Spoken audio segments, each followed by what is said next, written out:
You're always thinking about diversification for client portfolios, but have you ever thought of investing in Israeli companies? It's not as hard as you might think, and some of these companies can offer good diversification and non-correlation to other asset classes. Stephen A. Schoenfeld from BlueStar Indexes is going to join us today to tell us how to invest in these companies through ETFs. Welcome back to ETF Exchange. Stephen, thanks for joining us today. Pleasure to be here, Greg. So first of all, I wanted to ask you if you can tell us a little bit about investing in Israeli companies and how that all works. What are we talking about when we think about investing in Israeli companies? So the Israeli economy is quite diversified. Israel's a small country, just 8 million people, but it has all the major sectors you would expect in a developed market. And it particularly has a very robust technology sector. And the companies, because Israel's so global, are listed in Israel, in London, in New York, and even in Singapore. So even the listings of Israeli companies are global. So for a small market, it's actually quite dynamic and quite complex. And given that the companies are listed in so many different places, as you say, is it considered a developed market, an emerging market? And how should advisors categorize or think of categorizing these investments? So Israel was an emerging market, and it was one of the first countries to graduate from emerging to developed and stay there. Greece had graduated and was then demoted. Right. Israel graduated in the FTSE benchmarks in 2009, in the MSCI benchmarks in 2010, and it also joined OECD, which is the developed market club, so to speak, in 2010. And so Israel sits in the developed market benchmarks. However, most of the benchmarks that advisors use have a very small percentage of Israel because the standard indexes such as FTSE and MSCI only include Israeli companies listed in Tel Aviv. So about half of Israel's market cap, and in some ways some of the most interesting companies, are missing from the benchmarks that most advisors use. Okay. And when we think about, again, the fact that companies are listed in New York, London, Tel Aviv, one of the big issues for advisors is getting investments that are not correlated to everything else, so that when one thing is going down, not everything is going down.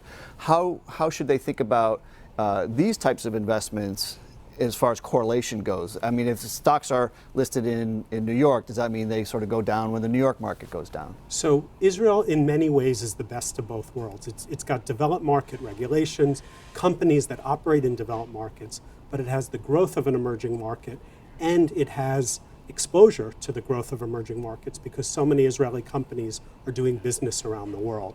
The correlations, it depends really on the sector. So the tech component of Israel tends to be heavily correlated to tech in the US or tech in Europe. The industrials, chemicals, for example, is more correlated with the big chemical companies. But then there's a good part of Israel's economy that is domestic. The banks, the supermarkets, the retail stores, the hotels, those are more of a domestic play. Those can be more affected by the geopolitical environment of Israel, whereas the global companies tend to be immune. Despite all the rough headlines you hear out of the Middle East, every day, every week, those global companies are barely affected. So it's actually quite diversified. And then historically, what the Israeli benchmarks show is that you get slightly higher returns than both developed and emerging markets and lower risk. So Israel is a good diversifier for advisors, and it's quite underweight in most advisors' clients' portfolios. So it's worth considering to make a strategic overweight to correct this underweight. Right. So let's get down to brass tacks. So when an advisor is thinking about, this is an area that can give me some extra return potential, that's not correlated, it's got growth potential as well, how do they do that? ETFs, mutual funds, what are their options? So there aren't that many funds for Israel. There's less than half a dozen. There are 2 ETFs for Israel. What I would recommend to advisors is you want to get an ETF whose benchmark is as broad and deep and complete as possible. If you're going to go to the trouble of adding Israel to your portfolio, you want to make sure you get all of Israel. And so the ISRA ETF, which tracks the BlueStar Israel Global Index, which we calculate, includes Israeli companies, whether they're listed in Tel Aviv, NASDAQ, NYSE, London. There's even one company listed on the Singapore exchange. That's how global these are. And so a good place to start is a benchmark that includes it all. You also get the benefit of more diversification. Now, their ETFs have been in the news lately for some perhaps not so good reasons, the volatility issue and the market was spiking and there was a disconnect between the price of the ETF and the underlying. Is that an issue, and the liquidity question as well? When advisors are looking at these two ETFs, Stephen, is that something that they need to keep in mind, and how does that factor into their discussion? So most advisors know that they should probably use limit orders, and what we had on August 24th reinforces that.